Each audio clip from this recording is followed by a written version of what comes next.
Wilmington, North Carolina. It is seen by many to be a rather typical southern town. There are beaches and a scenic historic downtown. But behind the mask is a somewhat darker reality. In fact, many Wilmington residents go without one of their most basic needs, the need for nutritious food.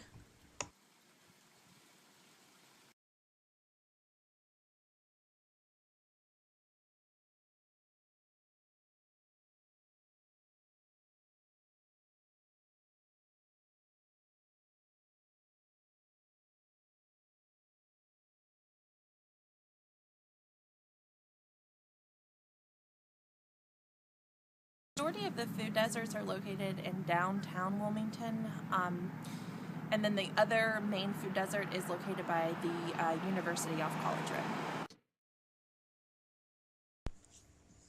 At this point, you are likely wondering what the term food desert means. At its most basic definition, a food desert is a census tract where at least 20% of the residents are below the federal poverty line and lack access to affordable, nutritious food. Between rural and urban food deserts is lack of infrastructure in the rural areas. Increasing the supermarkets in rural areas is more difficult because there's not as many main water lines and sewer systems, and they're more invisible in rural areas because there's so much space and area that those residents can be living in.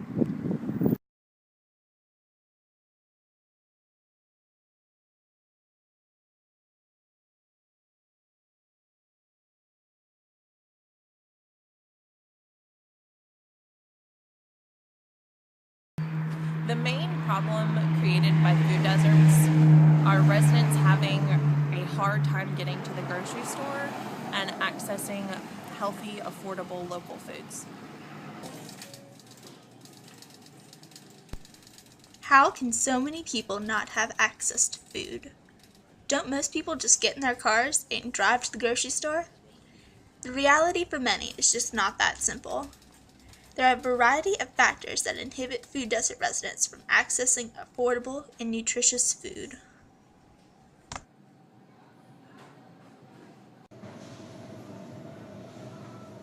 One of these obstacles can be using SNAP or WIC benefits. SNAP, also known as EBT or food stamps, allows low-income people to buy groceries. WIC is a program that allows low-income pregnant women, infants, and young children to obtain certain foods through vouchers. SNAP and WIC are both government-run programs, though most grocery stores accept SNAP benefits, not all accept WIC. For those of our participants that have WIC or food stamps, they are not as able to utilize those benefits to purchase the foods that are most healthy for them in areas that are a food desert. Certainly travel can be an issue. If they have transportation to reach those locations, they're going to have better foods for them. So they have the benefits, but they're using them on foods that are not necessarily benefiting them from a nutritional standpoint.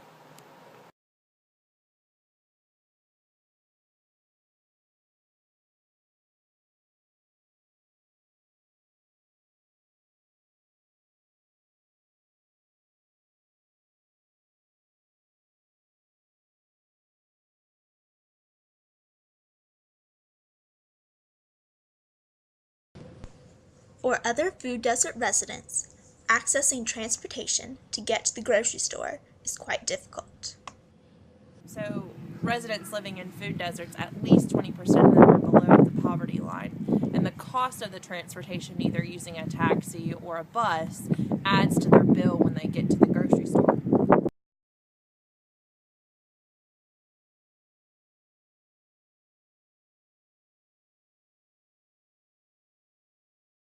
The amount of time it takes to get to the grocery store and back is really high.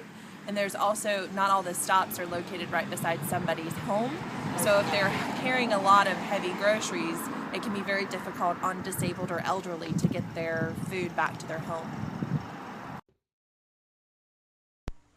Another group that particularly suffers the negative impacts of food deserts are children, as they are still growing and developing. One of these effects is not doing well in school. A child that is not receiving proper nutrition can find it difficult to concentrate. Children who live in food deserts have lower graduation rates than their peers. Other effects of food deserts on children include obesity and malnutrition. For children, the rise in overweight and obesity is probably the largest health condition that they're battling. Unfortunately, a child doesn't have as much of a choice in what they're eating as an adult does. So education is still a big role, making sure that the children are just as aware as adults are in what they're eating. And my advice to children, always when I'm teaching them, is that they can be a role model as well. So if they have any kind of input into the foods that are being brought into their home, if they can kind of set the standard and say, mom, dad, or grandmother, whoever it is, let's get some more fruits and vegetables, whether they be canned or frozen or whatever the option is, to make healthier meals, healthier snacks, so that in the long run, overweight and obesity will not be as big of an issue. At the same time, are they choosing those canned fruits and vegetables, for instance, that are low in sugar? So they have as much influence in choosing, maybe not so much in purchasing. So any kind of influence that they can have is going to come from education.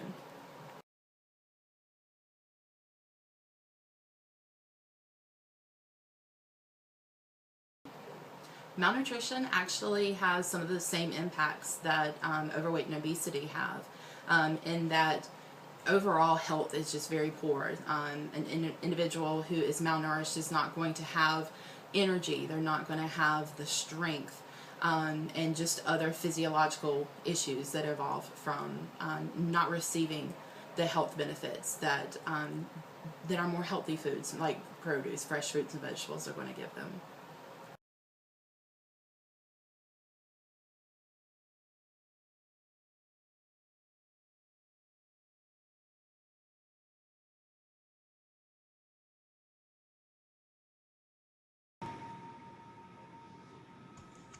When one looks at the convenience store fare that many food desert residents find themselves relying on, it is hardly surprising that health problems are common. Though it is often highly processed, convenience stores supply cheap food and are more convenient for people living in food deserts. The small amount of produce that is available in convenience stores is often very expensive. Common health conditions that we see in food deserts are going to be, of course, overweight and obesity. Anything that is related to hypertension, heart disease, those are very common. And occasionally there have been links to cancer and other autoimmune disease and just chronic illness. Within our food desert in Wilmington, we have a very high African American population, and with that population we see heart disease to be a big risk. And so with some of the foods that they don't have access to, they're eating higher levels of sodium that are going to increase and make those problems with hypertension and heart disease worse. The lack of produce has an extremely negative impact on people living in food deserts. The conditions that are suffered as a result can kill many people. The life expectancy of residents within a food desert is, there are certainly many variables, but without proper nutrition, obviously your life expectancy is not as high as it could be. Especially for children, if they're reaching these levels of overweight and obesity and experiencing chronic illness earlier in their lives, then their life expectancy is certainly going to decrease. The impacts of food deserts are not purely physical. Residents can experience emotional and psychological effects from the general lack of public knowledge concerning food deserts. The effects that food deserts have on residents who live within them are creating of emotions that they're less than, that they don't have access to getting to a grocery store like other residents may. And also creating an over-reliance on the corner stores or mini marts to get access to foods that's typically processed or in a can that has higher sodium and typically, the canned food has preservatives in it, so it's not as healthy as being able to go to a grocery store to buy fresh foods. Food deserts also contribute to the cycle of poverty. If a food desert resident is disempowered by their circumstances, they likely will not become an active member of the community and work for change. Without their input, the alleviation of food deserts is unlikely. The poor education the children receive as a result of living in food deserts also contributes to the cycle of poverty. Without education, it is highly unlikely that they will be able to get out of the food desert through a good-paying job. Food deserts do not just impact those who live in them. It affects all of society as well. There are society-wide costs resulting from the effects of food deserts. As far as healthcare costs, again, it all ties back to the nutrition within a food desert. If participants are not receiving the foods that are going to make them healthier, they are going to experience long-term health problems, and therefore they are going to require additional medical care. And the cost to treat that is, going to continue to rise. It's proportionate with the number of individuals who are not eating healthy foods. So the big question is, where's the government as all these problems are going on? As of this point, there's been little effective work done on food deserts at the federal level. Even though food deserts are a nationwide problem, it has been mainly local governments that have been left to deal with it. Therefore, the fight against food deserts varies greatly by community. As far as the government's response to food deserts, I feel like there's so much that's on the governmental plate, so to speak. There are so many things that need to be addressed at this day and age, that I feel like it is, I don't want to say adequate, but I feel like it is a movement that is in progress. I just hope that we can continue with the momentum that we've established. And in the meantime, agencies such as Cooperative Extension and such as other individuals and agencies within the community, we really have to work together in targeting these areas that just don't have the access, don't have the knowledge, so that we can work with those residents and just sort of make the situation as best as we can for them. Roland. The role that the government and local government can play in alleviating food deserts is ensuring residents who need to get to the grocery store have access to public transportation. Increasing farmer markets available in communities, community gardens, funding those, and also offering incentives to supermarkets to build in areas that are in desperate need of a supermarket in their area. Up to this point, the situation has probably seemed completely depressing. People can't get nutritious food, so kids are suffering, and people are having a slew of health problems as a result. That all seems pretty bleak. Luckily, some great work is being done right now in Wilmington to combat food deserts and the problems that they create. Feast Down East is a nonprofit economic and community development initiative that connects small-scale, limited-resource farmers to local markets, which include chefs, institutions, and the work that we do out here, connecting residents who live in Wilmington food deserts to local farmers.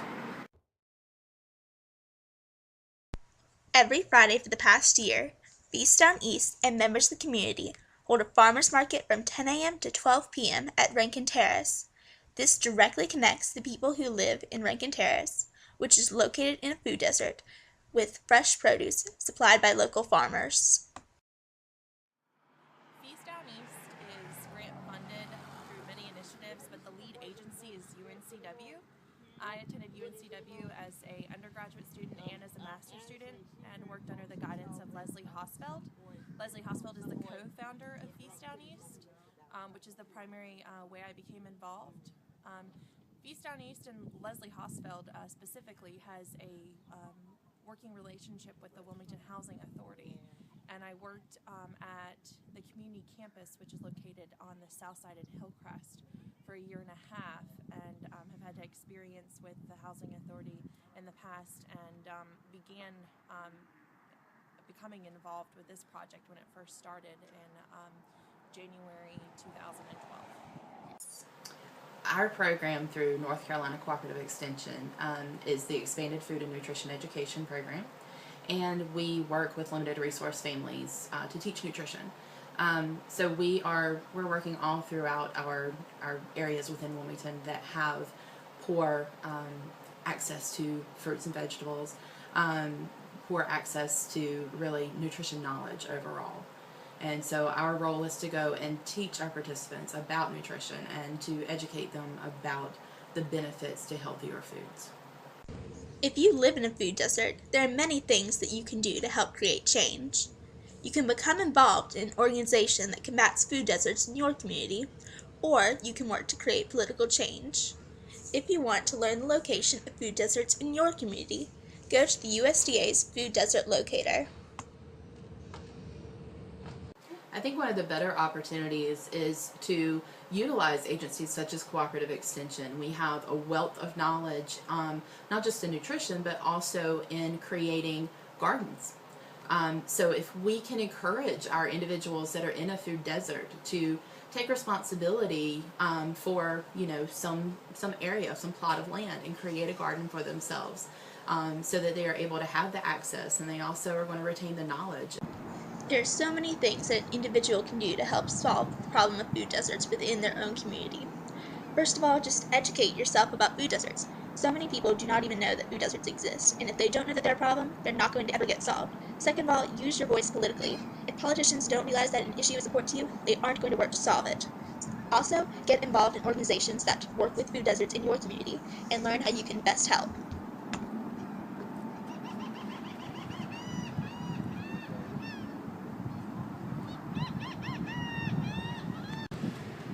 The public could get involved by becoming active in local food systems movements and being involved in local, state, and federal government and advocating for increasing the access of healthy, affordable food.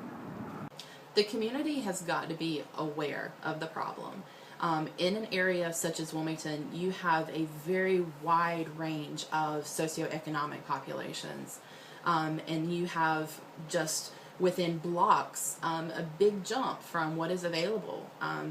When thinking about downtown Wilmington, which is a greater part of our food desert problem for New Hanover County, about 6 or 7 blocks down the road, you start to see some produce markets, but access to those markets, as far as transportation may be concerned, is a challenge, especially for those that have limited resources. So anytime that we can take those opportunities like food markets, produce markets, and take them closer to the areas so it's more accessible to eliminate those travel issues, that's going to be the greatest achievement that we can have. But for those individuals that are not as aware of the food desert problem, it's just sort of flying under the radar. So again, it all ties back to communication and education within the community. There are several ideas out there about what is the best way to reform and begin to eliminate food deserts, as well as the problems that they create. Undoubtedly, these solutions will vary widely by community. All food deserts are different, and therefore each community needs to come up with a solution that works best for their area. Solutions to food deserts differ between rural and urban food deserts. In rural areas, it would be more important for you to have a mobile truck that would increase residents' access to foods that are fresh and healthy. In rural areas, having markets such as the one we do out here in Rankin would be more helpful, because you just have a higher population in urban areas to support the market, where in rural areas you'll need to take the truck around to those small pockets of areas that have low access to affordable food.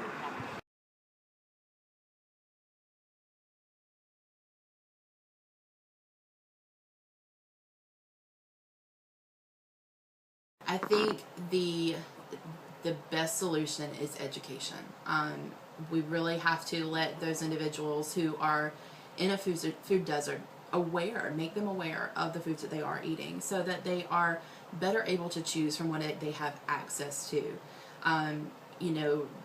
Depleting or getting rid of our food deserts is a much bigger struggle. There are so many different individuals and agencies involved in bringing fresh fruit and produce into these deserts. So making sure that our individuals who are living there, our residents, are aware of what they're eating, so that they can make a better choice from what they have available to them.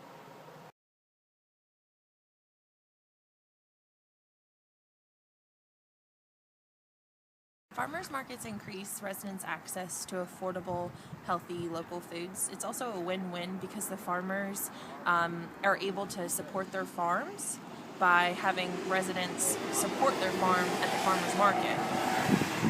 Residents also are, using techniques to preserve and store the food. So increasing skills and knowledge around preserving food and cooking and preparing food.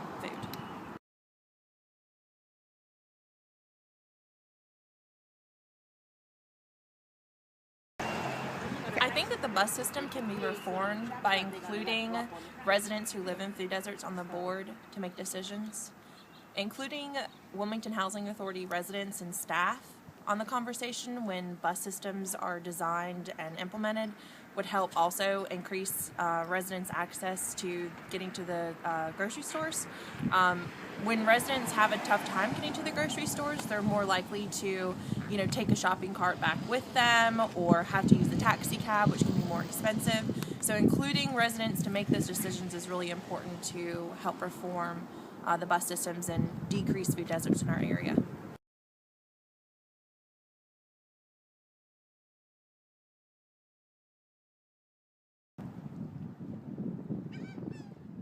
Now that you're aware of the problem of food deserts, what are you going to do about it? All of us have a moral obligation to make sure that the elderly can get their groceries home, to make sure that children have enough nutrition to thrive, and to make sure that no one dies of completely preventable diseases because they don't have access to fresh produce. Let's not be blind to a problem that is right in front of us. Let's all take responsibility and act to eliminate food deserts.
Hi, my name is Kyla Dehart, and I filmed Hunger in a Land of Plenty. Like many of you, I had no idea about the existence of food deserts until quite recently. It was really shocking to me that so many people in our own communities were going without such a basic need. What's worse is that this issue is often not talked about by the media. Therefore, I implore you to educate yourselves and your friends and family on the issue of food deserts. A great place to start is the USDA's Food Desert Locator. The link is posted in the description. If you have any additional questions or comments about this documentary, you can email me at hungerinAlandofplenty@gmail.com. Thank you so much for watching.